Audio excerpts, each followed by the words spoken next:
The knowledge एक family channel है और इसलिए मैं चाहता हूँ कि आज आप हमारा ये वीडियो पूरी फैमिली और दोस्तों के साथ मिलकर जरूर देखिए, क्योंकि आज मैं इस वीडियो में आपको आपके दोस्तों के और आपकी फैमिली के आसपास मंडरा रहे एक बहुत ही बड़े खतरे से अवगत करवाने जा रहा हूँ। और ये खतरा कुछ और नहीं बल्कि डायबिटीज है।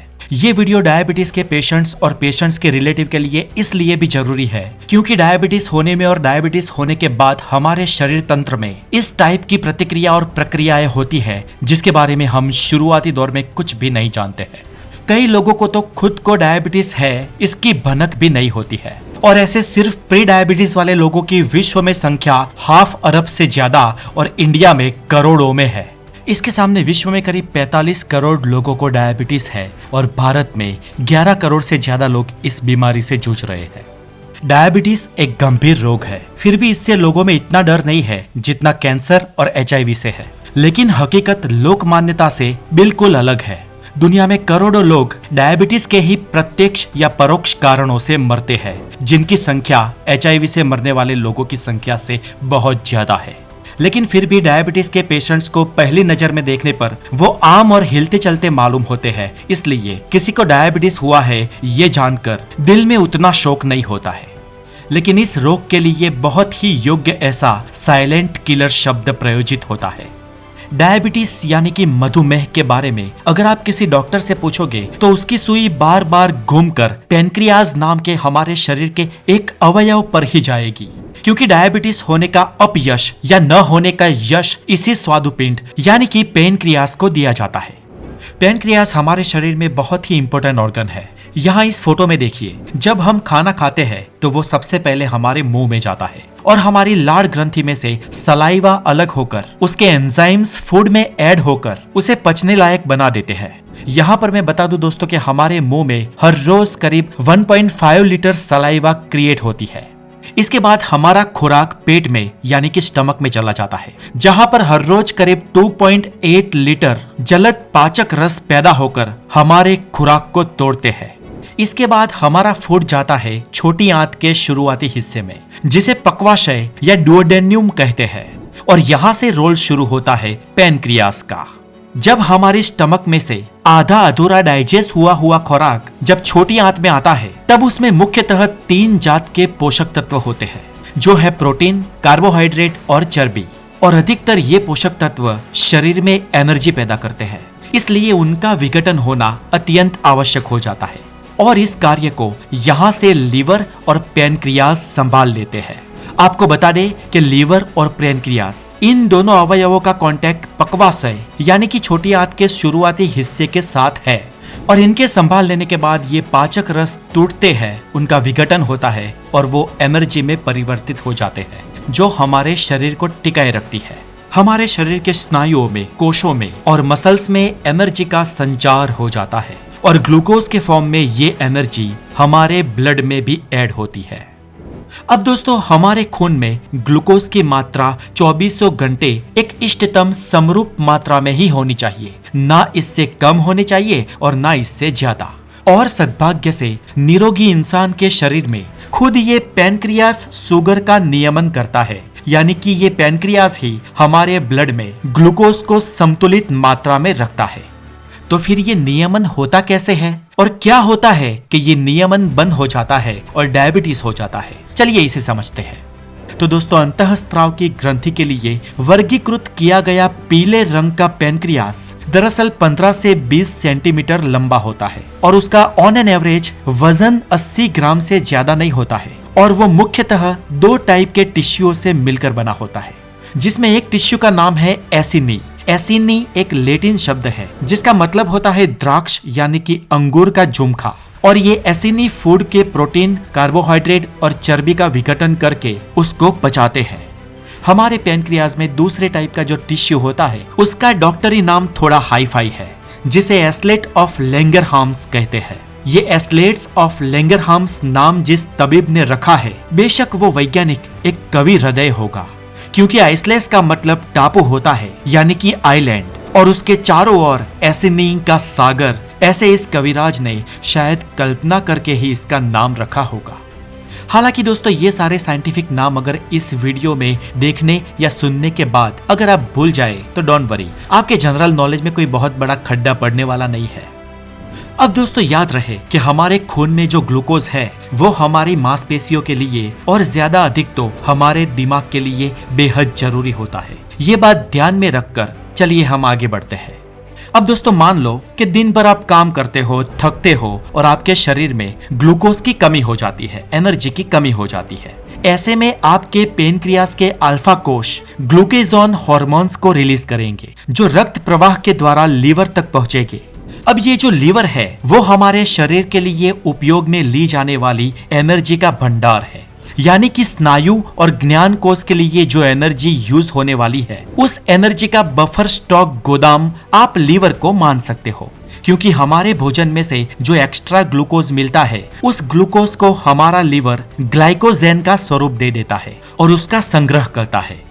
अब ये ग्लाइकोजेन क्या है? तो दोस्तों मानो कि ग्लूकोज एक मोती है तो ग्लाइकोजेन मोतियों की पूरी माला है, समझे आप? अब दोस्तों जब हमारे शरीर में एनर्जी की कमी आती है तब पैनक्रियास ग्लूकेजॉन नाम के हार्मोन को रिलीज करता है और उसे लीवर में भेजता है। और लीवर को जब ये हार्मोन्स मिलता है तब तुरंत वो अपने संग्रह में से यानी कि ग्लाइकोजेन की पूरी माला में से एक ग्लूकोज यानी कि मोती अलग कर देता है। ऐसे वो ग्लूकोज हमारे शरीर को मिलता है और हमारे शरीर में फिर से शक्ति का नियमन हो जाता है। अब समझिए कि शरीर में जब ग्लूकोज ज्यादा हो जाता है तब क्या होता है? तो दोस्तों तब होता इससे उल्टा है। जब हम भोजन ग्रहण करते हैं या भोजन में खासकर स्वीट या कोई मीठी वस्तु खाते हैं तब हमारी शरीर की जरूरत से ज्यादा ग्लूकोज हमारी बॉडी में जाता है और ऐसे में हमारे पैनक्रियास के बीटा कोष एक्टिव हो जाते हैं जो इंसुलिन के स्त्राव को रिलीज करते हैं और इस इंसुलिन नाम के हार्मोन को ब्लड में ऐड करते हैं। और इसके साथ ही हमारा पैनक्रियास एक और चीज भी करता है, वो ग्लूकोज को सर्जन करवाने वाले ग्लूकेजॉन का उत्पादन ही रोक देता है और ग्लूकेजॉन के अल्फा कोषों को छुट्टी पर भेज देता है। अब दोस्तों ये जो इंसुलिन है उसका मुख्य कार्य हमारे शरीर के स्नायु और कोषों को ये आत्मसात करवाना है कि उनको कितने ग्लूकोज की जरूरत है। अब मान लो कि स्नायु और कोशों में ग्लूकोज की जरूरियत पूरी होने के बाद कुछ एक्स्ट्रा ग्लूकोज बचता है तो वो ग्लूकोज हमारे लीवर में चला जाता है और वहां पे वो ग्लूकोज जैसे मैंने आगे कहा ग्लाइकोजेन नाम की माला बना देता है और उसका स्टॉक लीवर में संग्रहित हो जाता है। और इसके बाद व्यक्ति कुछ 7-8 या 9 घंटे तक कुछ भी न खाए तो भी चलेगा। और इसलिए निद्रा अवस्था में भी हमारा लीवर शरीर को जरूरी ग्लूकोज देता रहता है और जब हम सुबह उठते हैं तो ब्रेकफास्ट करके नया ग्लूकोज पा लेते हैं। अब डायबिटीज का टेस्ट करने के लिए यानी कि पूरी रात्रि की भूख हड़ताल या अनशन के बाद सुबह सुबह जब भूखे पेट ब्लड सैंपल लिया जाए तब प्रत्येक डेसीलीटर में ग्लूकोज का प्रमाण 100 मिलीग्राम से ज्यादा नहीं होना चाहिए। और ये आंकड़ा जब 125 मिलीग्राम की सीमा तक पहुंचता है तो डायबिटीज सीमा तक पहुंचा समझो, और जब 126 या उससे ज्यादा बढ़ जाए तो समझो डायबिटीज हो गया। ये सुबह सुबह और भूखे पेट किया गया डायबिटीज का निदान है। लेकिन अगर दोपहर के खाने के 2-3 घंटे बाद टेस्ट रिजल्ट अप टू 140 भी आता है तब भी उसे नॉर्मल ही समझा जाएगा। अब दोस्तों इस डायबिटीज रोग के मुख्य 2 प्रकार है, एक है टाइप 1 डायबिटीज और दूसरा टाइप 2 डायबिटीज। और ये दोनों ही एक दूसरे से विरोधाभासी है क्योंकि टाइप 1 डायबिटीज और टाइप 2 डायबिटीज दोनों ही के होने के कारण तद्दंत अलग अलग है। चलिए जानते हैं पहले टाइप 1 डायबिटीज कैसे होता है। तो दोस्तों जैसे वायरस और बैक्टीरिया का खात्मा बुलाने के लिए हमारे शरीर का इम्यून सिस्टम दुश्मनों के सामने जैसे लड़ता है, इस इम्यून सिस्टम में कभी कभी खराबी आने से वो दुश्मन और दोस्त के बीच की भेद रेखा को समझ नहीं पाता है और इस गड़बड़ी के चलते इम्यून सिस्टम शरीर को ही मारने लगता है, यानी कि शरीर के सेल्स को और शरीर के ही दोस्तों को। अब टाइप 1 डायबिटीज के प्रॉब्लम में हमारा इम्यून सिस्टम सीधा पैनक्रियास के बीटा सेल्स पर अटैक करता है, जिसके कारण उन कोशों का लगभग खात्मा हो जाता है और इंसुलिन के अभाव के चलते खून में ग्लूकोज अतिशय मात्रा में बढ़ जाता है और ब्लड शुगर का प्रमाण खतरनाक तरीके से इंक्रीज हो जाता है। दोस्तों डायबिटीज के पेशेंटों में टाइप 1 डायबिटीज के पेशेंट सिर्फ 10% ही है और टाइप 1 डायबिटीज आमतौर पर बच्चों में और किशोरावस्था में होता है। लेकिन फिर भी पुख्त वय के इंसानों को टाइप 1 डायबिटीज न हो ऐसा भी नहीं है। पाकिस्तान के भूतपूर्व क्रिकेटर वसीम अकरम इसका उदाहरण है। टाइप 2 डायबिटीज की बात करें तो दुनिया में जितने भी डायबिटीज के पेशेंट हैं, उनमें 90% पेशेंट टाइप 2 डायबिटीज वाले हैं। इस रोग के पेशेंट आमतौर पर 40 साल के बाद वाले 50 या 60 की उम्र को क्रॉस कर चुके लोग हैं और इसके लिए इंसुलिन जवाबदार नहीं है। टाइप 2 डायबिटीज होने में अगर किसी का कसूर है तो वो कसूर है जानबूझकर भूख हड़ताल पर उतरने वाले स्नायु कोषों का, जो इंसुलिन को अवॉइड करते हैं और इससे खून में इंसुलिन का प्रमाण बढ़ जाए वो तो ठीक, लेकिन ग्लूकोज भी स्नायु कोषों में न समाने के कारण खून में बढ़ जाता है। टाइप 1 डायबिटीज के लिए जीनेटिक्स यानी कि आनुवंशिक कारण जवाबदार है, जबकि टाइप 2 डायबिटीज के लिए हमारी लाइफस्टाइल कारणभूत है। ओवरवेट, बैठे रहने वाला जीवन, वॉकिंग और कसरत का अभाव, स्वास्थ्य के बजाय स्वाद के लिए खाने की कुटेव और एक हद तक मेंटल स्ट्रेस भी टाइप 2 डायबिटीज के लिए जवाबदार है। और इस रोग की चपेट में आने वाले करीब 80% लोग ओवरवेटेड होते हैं। अगर आप भारतीय आयुर्वेद की आहार विहार की पद्धति को प्रॉपरली अनुसरो तो इस टाइप 2 डायबिटीज से बच सकते हो, और अगर ये हो जाए तो उसे अंकुश में रखना भी बहुत मुश्किल नहीं है। चलिए दोस्तों, अब हम जानते हैं कि डायबिटीज एक बार हो जाए तो उसके बाद ये कितना खतरनाक साबित हो सकता है, जिसके कारण क्या क्या रोग हो सकते हैं और उन रोगों से और डायबिटीज से भी कैसे बचा जाए। तो दोस्तों, डायबिटीज का सबसे पहला जो हमारी हेल्थ पर प्रभाव होता है वो है स्लो हीलिंग, क्योंकि डायबिटीज के कारण हमारी रक्त वाहिनियों में खून का प्रवास मार्ग सिकुड़ जाता है, इसलिए स्नायुओं को मिलने वाला ब्लड सप्लाई घट जाता है। परिणाम स्वरूप जहाँ पर जख्म हुआ है, जख्म का वो वुंड आसानी से भर नहीं पाता है और उसमें पनप रहे बैक्टीरिया का चेप भयावह हो जाता है।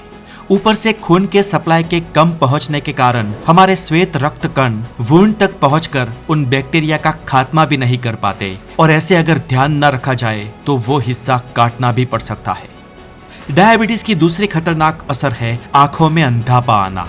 ऐसा इसलिए होता है क्योंकि हमारे नेत्र पटल में आई हुई सूक्ष्म रक्त वाहिनियां डायबिटीज के कारण फूल जाती है। ऐसा इसलिए होता है क्योंकि बार बार पेशाब के कारण हमारा खून घट हो जाता है और आंखों की छोटी छोटी नलिकाओं में थक्के लगा देता है, जिस वजह से वहां के नेत्र कोश सलामत नहीं रह पाते हैं और लोगों में अंधापा आ जाता है। आमतौर पर यह अंधापा आंशिक या शॉर्ट टर्म के लिए होता है, लेकिन अगर डायबिटीज कंटिन्यूअसली काबू के बाहर रहे और उसकी असर आंख पर हो तो आंखों की रोशनी भी हमेशा के लिए जा सकती है। डायबिटीज की तीसरी खतरनाक असर है हृदय रोग यानी कि दिल की बीमारी। अब ऐसा इसलिए होता है क्योंकि डायबिटीज के कारण जो खून में ग्लूकोज बढ़ जाता है, वो ग्लूकोज आमतौर पर एक सक्रिय रसायन है, इसलिए वो खून की सिराओं में प्रोटीन के साथ जुड़ जाता है और ऐसे ये ग्लूकोज रसायन हमारी खून की नलिकाओं में जैसे खुले पाँव में कंकल चुभते हैं ना, ऐसे लगातार चुभता रहता है, जिस वजह से हमारा शरीर ये समझ लेता है कि उन नलिकाओं में समारकाम की जरूरत है, यानी कि वहाँ पर कोई प्रॉब्लम हुई है। इसलिए हमारा शरीर उन नलिकाओं की भरपाई शुरू करता है और मलहम के थक्के पे थक्के लगाता है, और ऐसे में वो नलिकाएं सिकुड़ जाती है, ब्लॉकेज या क्लॉट बन जाता है, और जब दिल में रक्त कम पहुंचता है तो इंसान को हार्ट अटैक हो जाता है। और ये प्रत्यक्ष हार्ट अटैक परोक्ष रूप से डायबिटीज के कारण हुआ होता है। डायबिटीज के कारण और एक भयंकर समस्या होती है जो है ज्ञान कोषों का नाश। डायबिटीज के बहुत सारे पेशेंट्स में अति मात्रा में ग्लूकोज के कारण कम या ज्यादा मात्रा में न्यूरोपैथी की समस्याएं देखी जाती है, जिसमें ज्ञान तंतुओं के कई कोषों का नाश हो जाता है। और ऐसे पेशेंट्स में जब ग्लूकोज अति मात्रा में बढ़ जाता है तब उनके शरीर के अंगों में चिमचिमाहट या खालीपन चढ़ा हो ऐसा लगता है। हाथ पांव के स्नायु भी अपनी संवेदना घुमा देते हैं और कभी कभी नर्वस सिस्टम की भी प्रॉब्लम हो जाती है। ऐसे पेशेंट्स में कई बार कब्ज या अति मात्रा में लेटरिन जाना भी हो सकता है और उनकी पेशाब करने की फ्रीक्वेंसी में भी खलेल पहुंचती है। इसके अलावा डायबिटीज के पेशेंट्स में मूत्राशय, किडनी की समस्या या एम्यूटेशन की समस्या भी होती है। ये सारी वो समस्याएं हैं जो डायबिटीज के पेशेंट्स में बहुत ज्यादा मात्रा में और आम तौर पर देखी गई है, लेकिन इसके अलावा भी कई सारी ऐसी समस्याएं हैं जिसका प्रत्यक्ष या परोक्ष कारण सिर्फ और सिर्फ डायबिटीज ही है। अब डायबिटीज ये सभी बुरी असर का जन्मदाता होने के बावजूद भी जिन लोगों को डायबिटीज है वो आम तौर पर आम जीवन जीते हैं और भले ही वो आम जीवन जीते हो, लेकिन डायबिटीज की जो दीर्घकालीन नेगेटिव असर है उन्हें हमें कभी भी इग्नोर नहीं करना चाहिए। और इसीलिए अगर डायबिटीज हो जाए तो ग्लूकोज को हमेशा ही कंट्रोल में रखना चाहिए, क्योंकि जब भी ग्लूकोज लंबे समय के लिए कंट्रोल से बाहर जाएगा, मैंने जो बताया वो प्रॉब्लम्स होनी शुरू हो जाएगी। अब डायबिटीज को कंट्रोल में रखने के लिए क्या किया जाए? तो दोस्तों, अगर किसी को टाइप 1 डायबिटीज है तो ऐसे पेशेंट्स के पैनक्रियाज में इंसुलिन बनेगा ही नहीं। इसलिए ऐसे पेशेंट्स को भोजन के समय डॉक्टर की सलाह अनुसार पर्याप्त मात्रा में बाहर से इंसुलिन लेना पड़ता है। अगर ज्यादा है तो इंसुलिन के इंजेक्शन भी लगवाने पड़ सकते हैं, और ये आमतौर पर रूटीन होने के बाद नॉर्मल सी प्रक्रिया ही लगेगी, लेकिन इंसुलिन कंट्रोल में रहे ये बहुत जरूरी है। और ऐसे पेशेंट्स को आमतौर पर मीठा या ज्यादा ग्लूकोज वाला खाना भी नहीं चाहिए। और जिन लोगों को टाइप 2 डायबिटीज है उन लोगों को खासकर अपनी लाइफस्टाइल को सुधारना पड़ेगा, मोटापा कम करना पड़ेगा, खान पान में कंट्रोल करना पड़ेगा और हमेशा एक्टिव रहना पड़ेगा। बैठे बिठाए जीने वाले जीवन की लाइफस्टाइल का त्याग करना पड़ेगा और हमेशा अपने आप को खुशनुमा रखना पड़ेगा, स्ट्रेस कम करना होगा।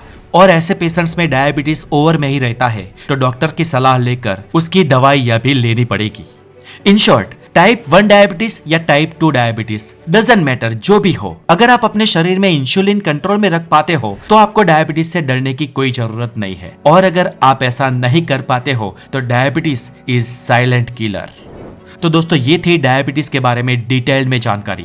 आई होप कि द नॉलेज के ऊपर मिली जानकारी आपको बहुत ही पसंद आई होगी, और ये वीडियो हो सके उतने शेयर करें, और खासकर अपने उन रिलेटिव्स जिनको डायबिटीज है उन तक तो ये वीडियो जरूर पहुंचाए, क्योंकि ये डायबिटीज के लिए हमारी एक मुहिम है। और अगर आपको हमारे वीडियोस पसंद आते हैं तो हमारे चैनल को सब्सक्राइब करें, वीडियोस को लाइक करें और बने रहे द नॉलेज के साथ। अपना बहुत सारा ध्यान रखें। Have a wonderful day, take care.